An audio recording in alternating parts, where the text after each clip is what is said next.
Hello everyone, welcome back to my YouTube channel. आज मैंने माँ बापू का जो सपना सीरीज नंबर 1 है उसका रिवीजन करवाने का सोचा है। तो आपको ये वीडियो कैसी लगेगी तो आप मेरे को कमेंट सेक्शन में बताना। अगर आपको अच्छी लग रही है तो मैं आगे ये वीडियो बनाऊंगी, वरना तो ये सीरीज नंबर 1 का ही रिवीजन करवा देते हैं। इसके अंदर करंट अफेयर्स प्लस जो स्टैटिक जीके है दोनों को ही शामिल किया गया है। तो आज की क्लास का एक मोटिवेशन लाइन के साथ में शुरुआत करते हैं। तेरे पसीने की हर एक बूंद को मैं चमकाऊंगी, माँ तू सपने बड़े देखना, अब की बार पूरा करके मैं दिखलाऊंगी या मैं दिखाऊंगा। तो ये सपना सीरीज माँ बापू के लिए ही है और ये माँ बापू के लिए ही मोटिवेशन लाइन है। तो आज की क्लास की शुरुआत करते हैं। आपको देख लो कैसी लगती है, देखना। शिक्षा के अधिकार को मौलिक अधिकार के अंदर ही किस संविधान संशोधन के अंतर्गत जोड़ा गया था? तो 86वें संविधान संशोधन 2002 के अंदर ही अनुच्छेद नंबर 21(1) के अंतर्गत ही शिक्षा के अधिकार को मौलिक अधिकार के अंदर शामिल किया गया था। तो ये अनुच्छेद 21(1) के अंतर्गत ही। राइट टू एजुकेशन एक्ट ये 2004 के अंदर आया था और इसको लागू किया गया था 1 अप्रैल 2010 को। तो 1 अप्रैल 2010 को ही राइट टू एजुकेशन एक्ट लागू किया गया है। नई राष्ट्रीय शिक्षा नीति ये कस्तूरी रंजन समिति की सिफारिश पर ही लागू की गई है 2020 के अंदर। 42वां संविधान संशोधन ये अनुच्छेद 42वें संविधान संशोधन 1976 के अंतर्गत ही क्या क्या लागू किया गया है? तो अनुच्छेद 51(1) के अंतर्गत मौलिक कर्तव्यों को जोड़ा गया था और ये स्वर्ण सिंह समिति की सिफारिश पर ही। 44वें संविधान संशोधन 1978 के अंतर्गत ही संपत्ति के अधिकार को ही मौलिक अधिकार से विधिक अधिकार के अंदर डाल दिया गया था। तो ये कौन से अनुच्छेद के अंदर? अनुच्छेद नंबर 301 के अंतर्गत ही विधिक अधिकार आता है। तो ये भी याद रख लेना। जीएसटी संबंधित तथ्य को लागू, तो जीएसटी संबंधित तथ्य इसको लागू कब किया गया था? 1 जुलाई 2017 को इसको लागू किया गया था। और कौन से संविधान संशोधन के द्वारा? 101वें संविधान संशोधन के द्वारा इसको लागू किया गया था। इसको अब समवर्ती सूची के अंदर डाला गया है और केलकर समिति की सिफारिश पर ही। जीएसटी काउंसिलिंग का प्रमुख ये अनुच्छेद 79 के अंतर्गत इसका उल्लेख है और इसका प्रमुख होता है वित्त मंत्री। इसका 2022 के अंदर आयोजन हुआ है चंडीगढ़ के अंदर ही। आरबीआई के गवर्नर कौन है वर्तमान में? तो 25वें गवर्नर है शक्तिकांत दास। तो आरबीआई के वर्तमान गवर्नर कौन है? शक्तिकांत दास है। नेक्स्ट देखते हैं जो महत्वपूर्ण युद्ध अभ्यास है वो अल नजहा फोर्थ ये भारत और ओमान के मध्य किया गया है युद्ध अभ्यास है। उदार शक्ति भारत और मलेशिया के मध्य। मित्र शक्ति ये भारत और श्रीलंका के मध्य। डस्टलिक युद्ध अभ्यास ये भारत और उज्बेकिस्तान के मध्य। रिमपैक युद्ध अभ्यास इसके अंदर ही आईएनएस सतपुड़ा के द्वारा ही भाग लिया गया था भारत की तरफ से। तो भारत और यूएसए के मध्य किया गया था। मिलान युद्ध अभ्यास ये विशाखापट्टनम के अंदर आयोजित किया गया है। वज्र प्रहार युद्ध अभ्यास ये भारत और अमेरिका के मध्य ही किया जाता है तथा सिम्बैक्स ये भारत और सिंगापुर के मध्य आयोजित किया जाता है। तो ये महत्वपूर्ण जो युद्ध अभ्यास 2022 के अंदर हुए हैं तो उनको आपने देख लिया है। अब आगे देखते हैं। इकोसिस्टम शब्द किसके द्वारा दिया गया है? तो ये दिया गया है टेस्ले के द्वारा ही। और इकोलॉजी शब्द ये दिया गया है अर्नेस्ट हेक्कल के द्वारा। तो अर्नेस्ट हेक्कल के द्वारा इकोलॉजी शब्द दिया गया है तथा इकोसिस्टम शब्द ये टेस्ले के द्वारा दिया गया है। ये क्वेश्चन है जो मतलब इसमें करंट भी शामिल है और स्टैटिक जीके भी शामिल है। तो 2022 या 23 के अंदर जो एग्जाम होंगे उसके लिए वेरी वेरी इंपॉर्टेंट क्लास है ये। ऊर्जा का प्रवाह 10% ये किसके द्वारा दिया गया है? तो ये लिंडेमान के द्वारा दिया गया है। और जो ऊर्जा का पिरामिड होता है वो कैसा होता है? सीधा होता है। टाइगर मैन ऑफ इंडिया ये कैलाश साकला को कहते हैं। बर्ड मैन ऑफ इंडिया ये सलीम अली को कहते हैं तथा वाटर मैन ऑफ इंडिया ये डॉक्टर राजेंद्र है। तो ये भी याद रख लेना। काकोरी ट्रेन एक्शन कब हुआ था? तो 9 अगस्त 1925 को ही गोरखपुर उत्तर प्रदेश के अंदर ही काकोरी ट्रेन एक्शन हुआ था। इसके अंतर्गत राजेंद्र लाहेड़ी, चंद्रशेखर आजाद तथा अशफाक उल्ला खां को ही गिरफ्तार भी कर लिया गया। मतलब चंद्रशेखर तो आज तक कभी गिरफ्तारी नहीं हुए थे ये। तो इसके अंदर कौन कौन शामिल थे? राजेंद्र लाहेड़ी, चंद्रशेखर आजाद और अशफाक उल्ला खां। बंगाल विभाजन तथा स्वदेशी आंदोलन या हथकरघा दिवस कब मनाया जाता है? तो 7 अगस्त 1905 की घटना है ये। चोरा चोरी घटना ये फरवरी 1922 की। गांधी इरविन समझौता ये 5 मार्च 1922 को हुआ था। भारत छोड़ो आंदोलन ये 9 अगस्त 1942 को ही हुआ था और उस समय भारत के गवर्नर जनरल थे लिन लिथगो। जलियांवाला हत्याकांड ये 13 अप्रैल 1919 को हुआ था। तो ये भी याद रख लेना। नेक्स्ट देखते हैं। इसरो के वर्तमान में हेड कौन है? तो ये सोमनाथ है और इसरो की स्थापना की गई थी 15 अगस्त 1969 को इसरो की स्थापना की गई थी। इसके PSLV-C-52 के द्वारा ही EOS-04 उपग्रह को लॉन्च किया गया था तथा PSLV-C-53 के द्वारा ही सिंगापुर के 3 उपग्रहों को लॉन्च किया गया है। Ariane 5 रॉकेट के द्वारा ही GSAT-24 रॉकेट को लॉन्च किया गया था तथा SSLV के द्वारा ही EOS-2 तथा आज़ादी सेट उपग्रह को लॉन्च किया गया था, लेकिन ये असफल हो गया। मतलब इसको ये परीक्षण है जो सफल नहीं हुआ। तो ये किसके द्वारा किया गया था? SSLV के द्वारा ही EOS-2 प्लस में जो आज़ादी सेट उपग्रह है उसको लॉन्च किया गया था। तो ये भी याद रख लेना। अब देखते हैं कॉमनवेल्थ गेम्स के बारे में ही। कॉमनवेल्थ गेम्स 2022 ये कौन से क्रम के थे? 22वें क्रम के थे और ये बर्मिंघम ब्रिटेन के अंदर ही इनका आयोजन किया गया था। इसका शुभंकर था पेरी द बुल। तथा फर्स्ट बार कब हुआ था कॉमनवेल्थ गेम्स? ये 1930 के अंदर ही हैमिल्टन कनाडा के अंदर इनका आयोजन किया गया था। और 2036 के अंदर कॉमनवेल्थ गेम्स कहाँ होंगे? ये होंगे ऑस्ट्रेलिया के अंदर ही। भारत की तरफ से किसने फर्स्ट गोल्ड मेडल जीता था? तो ये मीराबाई चानू के द्वारा ही गोल्ड मेडल जीता गया था वेट लिफ्टिंग के अंदर ही। और ये कहाँ की निवासी है? मणिपुर की। मणिपुर के अंदर ही काबुल लामजाओ नेशनल पार्क है तथा लोकटक झील, ये भी कहाँ है? मणिपुर के अंदर ही है। फर्स्ट बार भारतीय महिला लोन बॉल्स टीम के अंदर ही गोल्ड मेडल भी जीती थी, जिसके अंदर 4 महिलाएं शामिल थी। और ये किसको हराया था? साउथ अफ्रीका को हराकर ही 4 महिलाओं के द्वारा गोल्ड मेडल जीता गया था। इसका उद्घाटन के अंदर ही ध्वजवाहक कौन थी? तो मनप्रीत सिंह ये हॉकी की खिलाड़ी है, तब PV सिंधु ये बैडमिंटन की खिलाड़ी थी। तथा समापन समारोह के अंदर ध्वजवाहक कौन थी? तो ये है निखत जरीन, ये बॉक्सिंग से संबंधित है, तथा शरद कमल ये टेबल टेनिस से संबंधित है। तो शरद कमल तथा निखत जरीन ये समापन समारोह की ध्वजवाहक थी। तथा उद्घाटन समारोह की जो ध्वजवाहक वो कौन थे? एक तो मनप्रीत सिंह और तथा PV सिंधु जो कि बैडमिंटन से संबंधित है। आगे देखते हैं इस क्लास का प्रमुख उद्देश्य क्या है। इस क्लास का प्रमुख उद्देश्य है कि आपको कम समय के अंदर ही आपको रिवीजन हो जाए क्लास का पूरा। तो आप बार बार इस क्लास का रिवीजन भी कर सकते हैं और बहुत ही कम समय के अंदर, और ये भी मतलब खुद के हाथ से लिखे नोट से आपको सारी चीज़ें एक जगह ही मिल जाएंगी। तो प्लीज़ इस वीडियो को ज़्यादा से ज़्यादा आप जितना लाइक एंड शेयर करेंगे उतना ही मैं वीडियो बनाऊँगी। तो और सब्सक्राइब की दर भी बहुत कम है, तो आप ज़्यादा से ज़्यादा सब्सक्राइब भी करें। क्वेश्चन देखते हैं, भारत की अंतर्राष्ट्रीय सीमा कौन कौन से देशों के साथ लगती है? तो सबसे ज़्यादा किसके साथ लगती है? बांग्लादेश के साथ में लगती है 4,096.7 किलोमीटर। और इसके अंतर्गत कौन कौन से जो राज्यों की सीमा लगती है? पश्चिम बंगाल, असम, मेघालय, त्रिपुरा और मिजोरम की सीमाएं बांग्लादेश के साथ लगती है। सेकंड नंबर पे है चाइना 3,488 किलोमीटर की। और इसके अंतर्गत जम्मू कश्मीर, हिमाचल प्रदेश, उत्तराखंड, सिक्किम और अरुणाचल प्रदेश की सीमा कहाँ लगती है? चाइना के साथ लगती है। पाकिस्तान के साथ 3,323 किलोमीटर की सीमा लगती है। और जम्मू कश्मीर, पंजाब, राजस्थान और गुजरात की सीमा इनके साथ में लगती है। नेपाल के साथ में 1,751 किलोमीटर की। तथा उत्तराखंड, उत्तर प्रदेश, बिहार, पश्चिम बंगाल और सिक्किम की सीमा है वो नेपाल के साथ लगती है। म्यांमार के साथ में 1,643 किलोमीटर की। और अरुणाचल प्रदेश, नागालैंड, मणिपुर और मिजोरम की सीमा म्यांमार से लगती है। भूटान के साथ 699 किलोमीटर की सीमा लगती है। तथा जो सिक्किम, पश्चिम बंगाल, असम तथा अरुणाचल प्रदेश है उनकी सीमा भूटान के साथ में लगती है। अफगानिस्तान के साथ में 106 किलोमीटर की सीमा लगती है, जो कि जम्मू कश्मीर का जो पाक ऑक्युपाइड जो कश्मीर है उसकी सीमा लगती है, डायरेक्ट भारत की सीमा नहीं लगती है अब। तो ये पाकिस्तान के साथ 106 किलोमीटर की सीमा लगती है।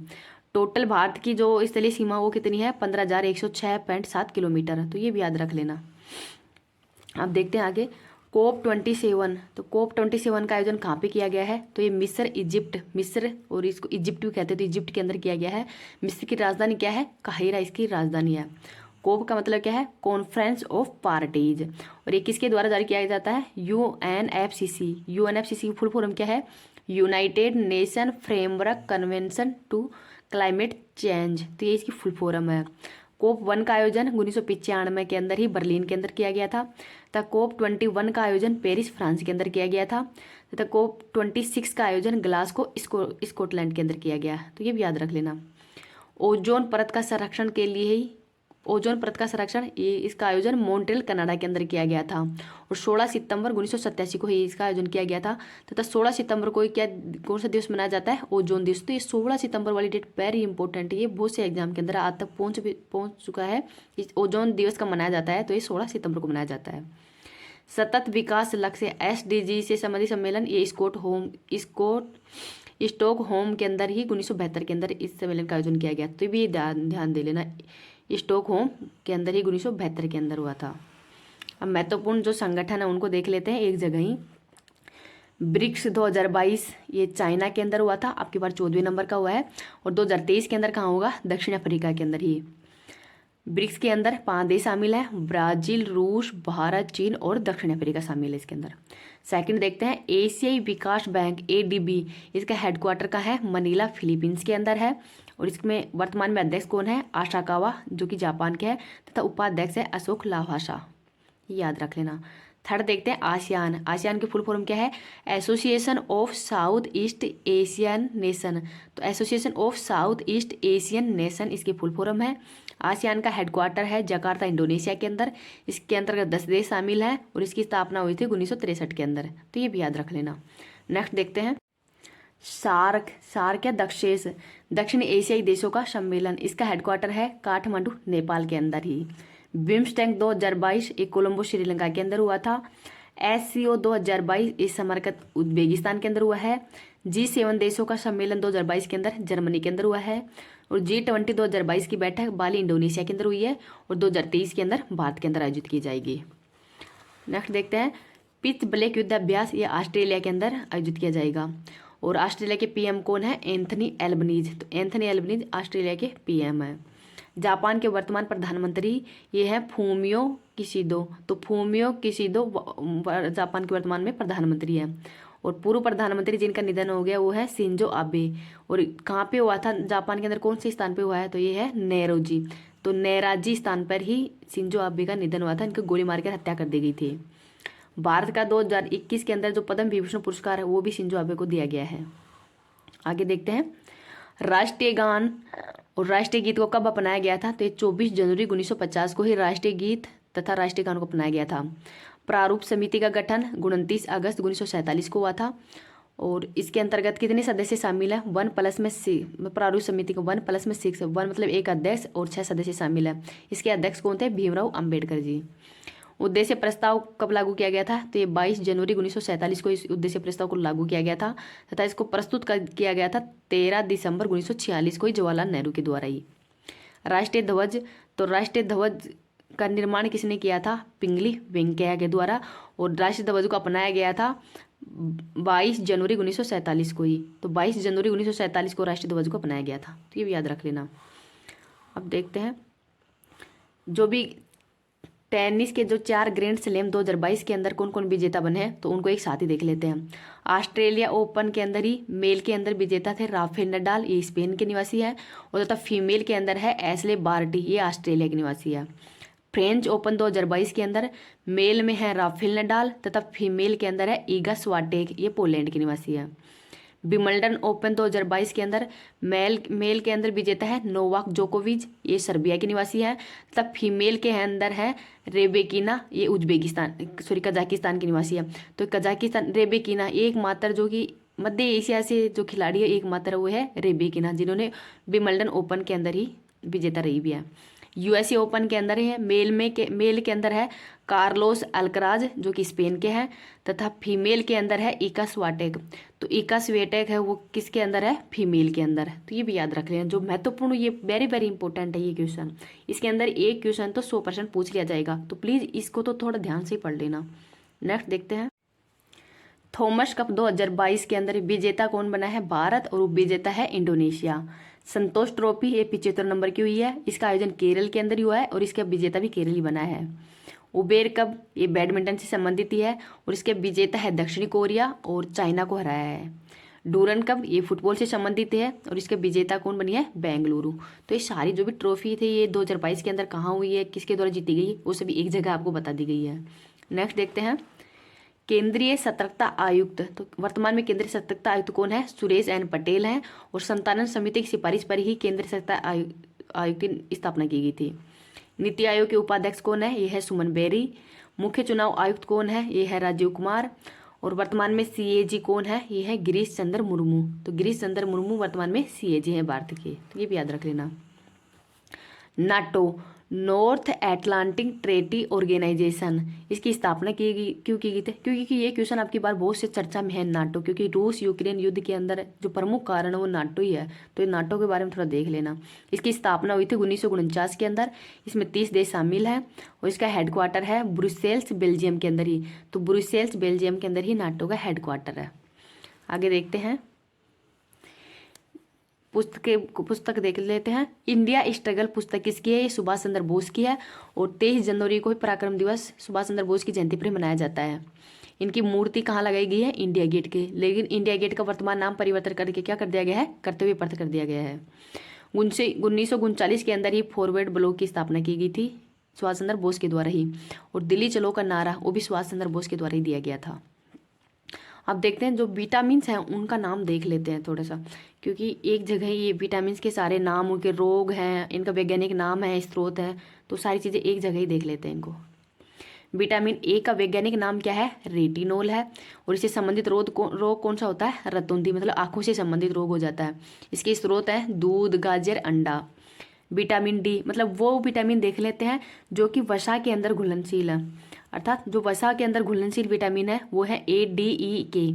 तो ए डी ई के जो वसा में घुलनशील विटामिन है उनको पहले देख लेते हैं। डी का वैज्ञानिक नाम क्या है? ये है कैल्सीफेरोल, और इससे संबंधित रोग कौन सा हो जाता है? रिकेट्स बच्चों के अंदर होता है, जबकि ओस्टियोमेलेसिया ये वयस्कों के अंदर होता है। और इसका स्रोत कौन सा है? सूर्य, मक्खन, दूध, ये इसके स्रोत है। विटामिन ई का वैज्ञानिक नाम है टेकोफेरोल, और इसका रोग कौन सा हो जाता है? जनन क्षमता के अंदर कमी हो जाती है, और इसका स्रोत है बादाम, सोयाबीन वगैरह।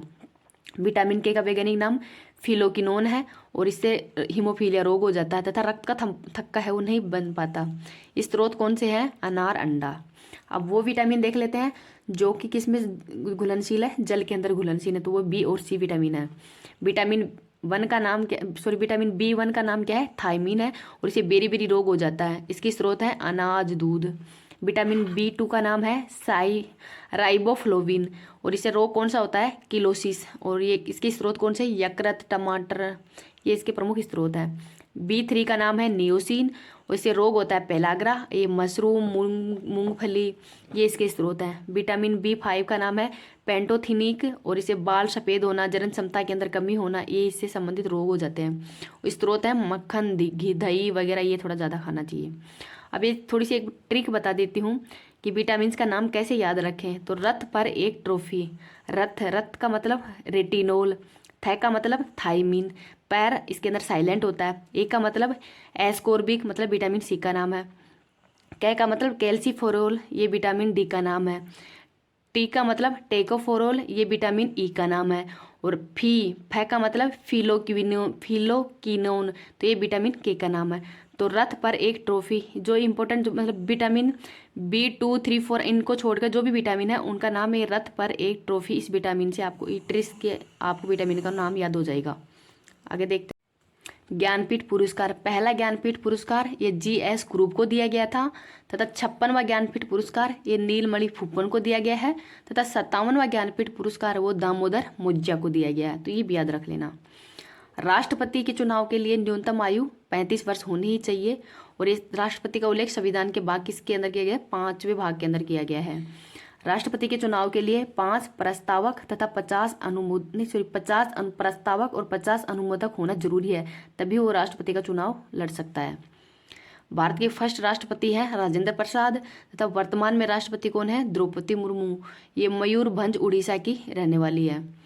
इनके द्वारा शपथ कब की राष्ट्रपति के द्वारा शपथ कब ली जाती है? तो ये 24 जुलाई को राष्ट्रपति की शपथ ली जाती है, और इनके मतलब इन्होंने किसको हराया था? तो यशवंत सिन्हा को इन्होंने हराया था। तो ये भी याद रख लेना। डीएनए की फुल फॉर्म क्या है? डीऑक्सी राइबोज न्यूक्लिक अम्ल। तो डीएनए के अंदर ही 4 नाइट्रोजनिक क्षारक भी पाए जाते हैं। ये कौन कौन से हैं? एडिनिन, गुआनिन, साइटोसिन और थाइमिन। तो ये 4 नाइट्रोजनिक क्षारक हैं, इनका भी नाम याद रख लेना। नेक्स्ट देखते हैं पंचामृत योजना किससे संबंधित है? तो ये उत्तर प्रदेश सरकार के द्वारा शुरू की गई है, गन्ने की उपज को बढ़ाने के लिए ही। गन्ना अनुसंधान केंद्र कहाँ है? तो ये लखनऊ के अंदर है। कपास अनुसंधान केंद्र ये नागपुर के अंदर है। आलू अनुसंधान केंद्र शिमला के अंदर है।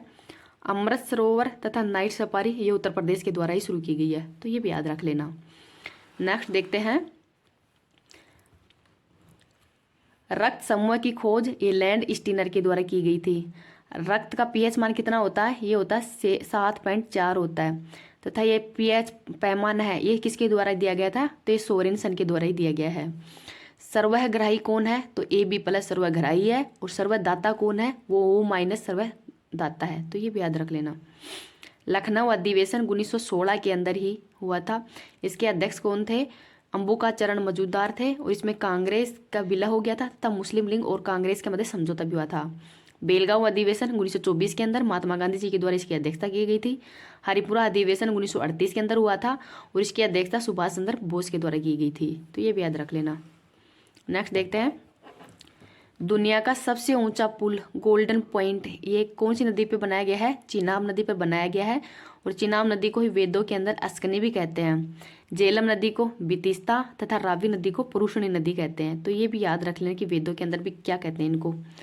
आगे देखते हैं, विश्व के प्रमुख घास के मैदान। पंपाज घास के मैदान अर्जेंटीना के अंदर है। वेंट्स घास के मैदान दक्षिण अफ्रीका के अंदर है। डाउन्स घास के मैदान ऑस्ट्रेलिया के अंदर।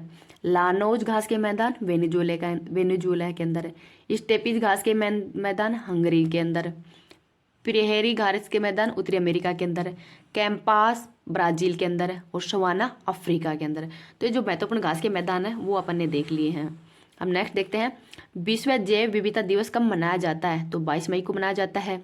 जल दिवस कब मनाया जाता है? ये भी 22 मार्च को मनाया जाता है।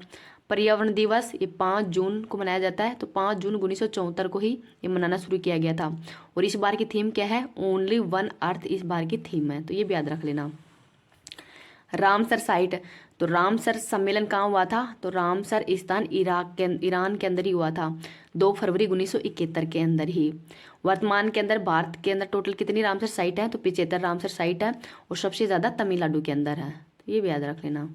राष्ट्रीय उद्यान कितने हैं भारत के अंदर? तो 107 मेरे हिसाब से तो 107 भारत के अंदर ही राष्ट्रीय उद्यान है। तो ये थोड़ा देख लेना करेक्ट है क्या। हेमिस नेशनल पार्क ये लद्दाख के अंदर है और सबसे बड़ा नेशनल पार्क है। साउथ बटन नेशनल पार्क ये अंडमान निकोबार के अंदर है और सबसे छोटा नेशनल पार्क है। जिम कार्बेट या रामगंगा नेशनल पार्क ये उत्तराखंड के अंदर है और सबसे पहले बनाया गया जो राष्ट्रीय पार्क वो कौन सा है? जिम कार्बेट ही है। कूनो नेशनल पार्क ये मध्य प्रदेश के अंदर है और दुधवा नेशनल पार्क ये उत्तर प्रदेश के अंदर है। तो ये भी याद रख लेना। अब थोड़े देख लेते हैं संसदों का नाम। अफगानिस्तान की संसद का नाम क्या है? शोरा।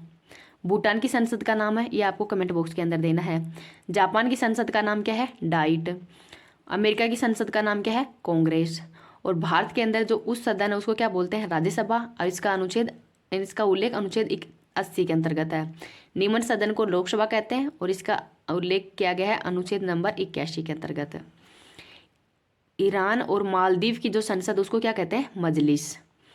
ये अब आगे देखते हैं, DRDO की स्थापना कब की गई थी? 1 जनवरी 1978 के अंदर ही इसकी स्थापना हुई थी 58 के अंदर। और इसके वर्तमान में अध्यक्ष कौन है? समीर कामत। तो समीर कामत वर्तमान में DRDO के अध्यक्ष हैं। नेक्स्ट, विटामिन 12 का नाम है साइनोकोबालमिन और इससे रुधिर क्षीणता रोग हो जाता है तथा इसके स्रोत हैं दूध और मछली। विटामिन C का वैज्ञानिक नाम है एस्कोर्बिक अम्ल और इससे रोग होता है स्कर्वी रोग तथा इसके स्रोत है नींबू, आलू अर्थात जो खट्टे पदार्थ आते हैं वो विटामिन C के अंतर्गत आते हैं। अब देखते हैं पद्म विभूषण पुरस्कार किस किस को दिया गया है 2022 के अंदर। तो ये जनरल बिपिन रावत को, जो कि भारतीय फर्स्ट CDS भी है, इनका निधन हो गया है। प्रभा अन्ने ये महाराष्ट्र की रहने वाली है। कल्याण सिंह ये उत्तर प्रदेश के मुख्यमंत्री तथा राजस्थान के राज्यपाल भी रह चुके हैं इनको। और राधेश्याम खेमके ये भी उत्तर प्रदेश के। तो इन 4 को पद्म विभूषण पुरस्कार दिया गया है।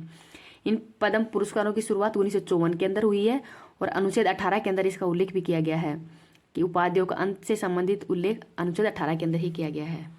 आप देखते हैं जो महत्वपूर्ण अनुसूचियां हैं वो अनुसूची मूल संविधान के अंदर 8 अनुसूचियां थी और वर्तमान में कितनी है? 12।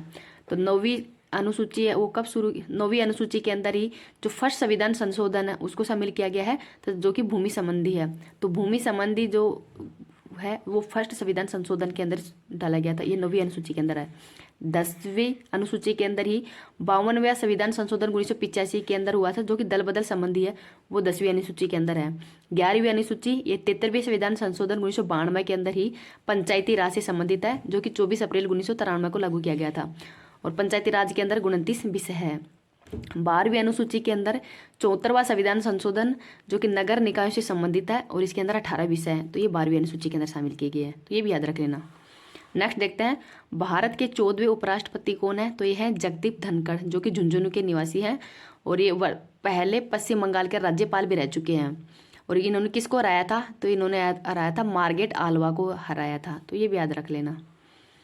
भारत के फर्स्ट उपराष्ट्रपति कौन थे, तो ये है राधा कृष्णन जो कि 2 बार भारत के उपराष्ट्रपति रह चुके हैं। और उपराष्ट्रपति का उल्लेख संविधान में अनुच्छेद नंबर 63 के अंतर्गत किया गया है तथा अनुच्छेद 64 के अंदर ही राज्यसभा के अंदर ही पदेन सदस्य के रूप में भी उपराष्ट्रपति रहेगा, तो ये अनुच्छेद 64 के अंदर किया गया है, तो ये भी याद रख लेना। अब देखते हैं राष्ट्रमंडल खेल 2022 के अंदर ही फर्स्ट कौन आया है, ऑस्ट्रेलिया आया था इसके अंदर। और भारत के स्थान कितना आया है, भारत चौथे स्थान पर रहा है। टोटल 61 पदक भारत के द्वारा जीते गए हैं जिसमें से 22 गोल्ड हैं, तो ये भी याद रख लेना। इलेक्ट्रॉन की खोज किसके द्वारा की गई है, तो ये की गई है जे थॉमसन के द्वारा। प्रोटॉन की खोज गोल्ड स्टोन के द्वारा की गई है। न्यूट्रॉन की खोज ये चैडविक के द्वारा की गई है। परमाणु सिद्धांत किसके द्वारा दिया गया है, तो ये दिया गया था डाल्टन के द्वारा ही। आधुनिक आवर्त सारणी वो किसके द्वारा दी गई है, तो दी गई थी मोजले के द्वारा, तो ये भी याद रख लेना, इंपॉर्टेंट है ये, आपको सभी चीज़ें एक जगह ही मिल रही है। आगे देखते हैं ITU2 संगठन। तो ITU2 संगठन के अंतर्गत भारत, इजराइल, USA और UAE देश शामिल हैं। क्वाड के अंतर्गत इसमें USA, भारत, जापान और ऑस्ट्रेलिया शामिल हैं। तो क्वाड देशों के द्वारा ही मालाबार युद्धाभ्यास भी किया जाता है। और वर्तमान जो क्वाड की बैठक वो कहाँ की गई थी 2022 के अंदर, तो ये जापान के अंदर की गई है, तो ये भी याद रख लेना। UN मतलब संयुक्त राष्ट्र संघ के बारे में, तो संयुक्त राष्ट्र संघ की स्थापना कब की गई थी, 24 अक्टूबर 1945 को इसकी स्थापना की गई थी। इसका हेडक्वार्टर है न्यूयॉर्क USA के अंदर। इसमें वर्तमान में सदस्य हैं 193। वर्तमान में महासचिव है एंटोनियो गुटारेस जो कि पुर्तगाल के हैं। तथा भारत के स्थायी प्रतिनिधि कौन है UN के अंदर, वो है रुचिरा कंबोज। तो भारत की तरफ से स्थायी प्रतिनिधि है रुचिरा कंबोज, तो ये भी याद रख लेना। यूक्रेन की राजधानी कीव है और यूक्रेन के राष्ट्रपति कौन है, जेलेंस्की। रूस की राजधानी मॉस्को है और रूस के वर्तमान में राष्ट्रपति कौन है, और तुर्की की राजधानी क्या है, अंकारा। तो अंकारा कहाँ की राजधानी है, तुर्की की। नेक्स्ट देखते हैं रेड डेटा बुक किसके द्वारा जारी की जाती है, तो IUCN के द्वारा ही रेड डेटा बुक जारी की जाती है। तो IUCN की स्थापना 1948 के अंदर हुई है और इसका हेडक्वार्टर है ग्लांड स्विट्जरलैंड के अंदर है। तो ग्लांड स्विट्जरलैंड के अंदर ही IUCN की हेडक्वार्टर है। UNEP के द्वारा ही 5 जून 1972 से ही पर्यावरण दिवस मनाना शुरू किया गया था और इसका हेडक्वार्टर कहाँ पे है UNEP का, तो इसका हेडक्वार्टर है नैरोबी केन्या के अंदर ही। UNFCCC की स्थापना 1994 के अंदर की गई है और इसका हेडक्वार्टर है बोन जर्मनी के अंदर, तो ये भी याद रख लेना। अब देखते हैं नेक्स्ट राष्ट्रीय डॉल्फिन दिवस कब मनाया जाता है, तो 5 अक्टूबर को मनाया जाता है। 5 अक्टूबर 2009 से मनाना शुरू किया गया था। गंगेटिक डॉल्फिन, तो गंगेटिक डॉल्फिन को क्या कहते हैं, राष्ट्रीय जलीय जीव कौन है, तो ये है गंगेटिक डॉल्फिन ही है। स्टार्टअप दिवस 16 जनवरी को मनाया जाता है और वीर बाल दिवस ये 26 दिसंबर को मनाया जाएगा। अब नेक्स्ट देखते हैं अंतर्राष्ट्रीय शतरंज संघ के उपाध्यक्ष कौन बने हैं, तो यह बने हैं विश्वनाथ आनंद। ये भारत के फर्स्ट क्या है, ग्रैंड मास्टर। तो भारत के फर्स्ट ग्रैंड मास्टर कौन है, यह है विश्वनाथ आनंद। IPL 2022 ये इसका 15वां संस्करण था और इसका स्पॉन्सर कौन है, टाटा है था। इसके अंदर 2 नई टीमों को शामिल किया गया है, गुजरात और लखनऊ को। इसमें विजेता बनी है गुजरात और उपविजेता बना है राजस्थान। इसके अंतर्गत जो पर्पल कैप है वो यजवेंद्र चहल को दिया गया है, तो ऑरेंज कैप है वो जोश बटलर को दी गई है, तो ये भी याद रख लेना। Orange cap Josh Buttler, purple cap Yuzvendra Chahal, तो Yuzvendra Chahal purple, orange cap Josh Buttler. अब ये आज की क्लास यही समाप्त होती है। आपको मेरी क्लास ये कैसी लगी है प्लीज़ कमेंट सेक्शन के अंदर बताना और वीडियो को ज़्यादा से ज़्यादा लाइक एंड शेयर करना तथा चैनल को सब्सक्राइब जरूर करना। Thank you. इसकी PDF है वो आपको टेलीग्राम चैनल पर मिल जाएगी। टेलीग्राम चैनल का लिंक मैं डिस्क्रिप्शन बॉक्स के अंदर दे दूँगी, तो वहाँ पे देख लेना।